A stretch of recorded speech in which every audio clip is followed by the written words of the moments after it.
నమస్తే, this is Murthy from Visakhapatnam. 26 October 2025. అంటే రెగ్యులర్గా మనం బీచ్ చూస్తున్నాం కదా. ఈరోజు మనందరికీ తెలిసిందే సైక్లోన్ డిక్లేర్ చేశారండి. అంటే హిందూ మహాసముద్రంలో సైక్లోన్ చాలా రకాలు ఉంటాయి. ఒక్కొక్క సైక్లోన్కి ఒక్కొక్క పేరు కూడా పెడతారు. అలాగే విశాఖపట్నాన్ని, ఆంధ్రప్రదేశ్లో విశాఖపట్నాన్ని అతలాకుతలం చేసినటువంటి హుదూద్, ఆ హుదూద్ అనేది సైక్లోన్ నేమ్ అనమాట. అది అంటే సైక్లోన్కి చాలా, అంటే ఒక్కొక్క సైక్లోన్కి ఒక్కొక్క పేరు ముందుగానే డిసైడ్ చేస్తారు. అలాగే ఇప్పుడు మనకి ప్రజెంట్ ఈరోజు నుంచి మనకు ప్రారంభమయ్యేది మొంత, MONTH, మొంత. ఆ సైక్లోన్ పేరు మొంత అనమాట. ఈ సైక్లోన్ వ్యవహారం చూసుకుంటే, అంటే సైక్లోన్ అనగానే దానికి మీకు తెలియదే ఉందండి, చిన్నప్పటి నుంచి చదువుకుంటున్నాం. సముద్రంలో సముద్ర అంతర్భాగంలో ఏర్పడిన అల్లకొల్లోల పరిస్థితి అలా క్రమేణా మన భూ వాతావరణం మీదకి వచ్చేటప్పటికి అది చాలా తీవ్రంగా ఉంటుంది. అంటే సముద్రంలో ఎప్పుడూ చిన్న జరుగుతూనే ఉంటుంది. చాలా భయంకరమైన తుఫాన్లు వస్తూ ఉంటాయి. ఇది మన కంటికి కనపడవు.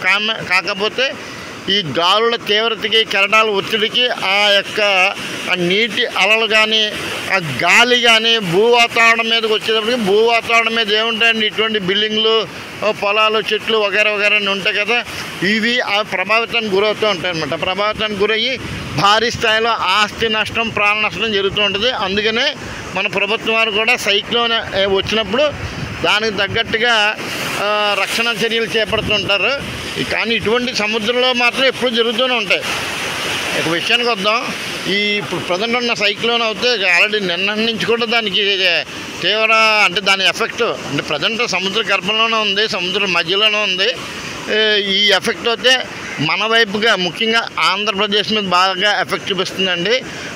ఇటు యాక్చువల్గా సముద్రం అనగానే అందరికి గుర్తుకొచ్చేది విశాఖపట్నం. అంటే ఈ ఉత్తర జిల్లాలో ఉన్నాయి కదండి, శ్రీకాకుళం, విజయనగరం, విశాఖపట్నం, ఇటువంటి మీద అంటారు. కానీ ఇప్పుడు కదా ప్రజెంట్ అయితే అనంతపురం, కడప, కర్నూలు అటువైపు బాగా ఎఫెక్ట్ చూపిస్తుంది. ఆల్రెడీ 4 రోజుల నుంచి చాలా భారీ వర్షాలు పడుతున్నాయి. ఈ నేపథ్యం విశాఖపట్నంలో మాత్రం, అంటే వాతావరణ హెచ్చరిక కేంద్రం డిక్లేర్ చేసిన హెచ్చరిక ప్రకారం అయితే సముద్రంలోకి ఎవరో వేటకు వెళ్ళకండి, చాలా తీవ్రంగా ఉంటుంది, ప్రమాదభరితంగా ఉంటుంది. ఇన్ కేసు ఎవరైనా సరే సముద్రం లోపల ఉన్న శాటిలైట్ ఫోన్ ద్వారా సమాచారాన్ని తీసుకొని వెంటనే ఒడ్డుకు వచ్చేయండి అని చెప్పి తీవ్ర స్థాయిలో హెచ్చరికలు జారీ చేస్తుంది. విశాఖపట్నం ప్రజెంట్ అవుతుంది. ఇప్పుడు ఆర్కే బీచ్ దగ్గర ఉన్నాను కదండి, ఎప్పటిలాగా చాలా ప్రశాంతంగా ఉంది వాతావరణం. ఎటువంటి గాలి కానీ, ఒత్తిడి కానీ, సముద్రం అలల యొక్క తీవ్రత కానీ ఏమీ లేదు, చాలా ప్రశాంతంగా ఉంది. కాకపోతే వాతావరణ కేంద్రం తెలియజేసింది అయితే 27 నుంచి ఈ యొక్క తీవ్రత ఎక్కువగా ఉంటుందంట. రావడం ఎంతసేపు అండి, సముద్రం నుంచి గట్టిగా ఒకసారి గాలి వచ్చిందంటే మొత్తం అంతా అల్లకొల్లం అవుతాం. అంటే నాశనానికి ఒక క్షణం చాలు కదా. కాబట్టి ఆ రూపేణ ఇప్పుడైతే ప్రజెంట్ ఇప్పుడున్న సిచ్యువేషన్లో అయితే చాలా ప్రశాంతంగా ఉంది.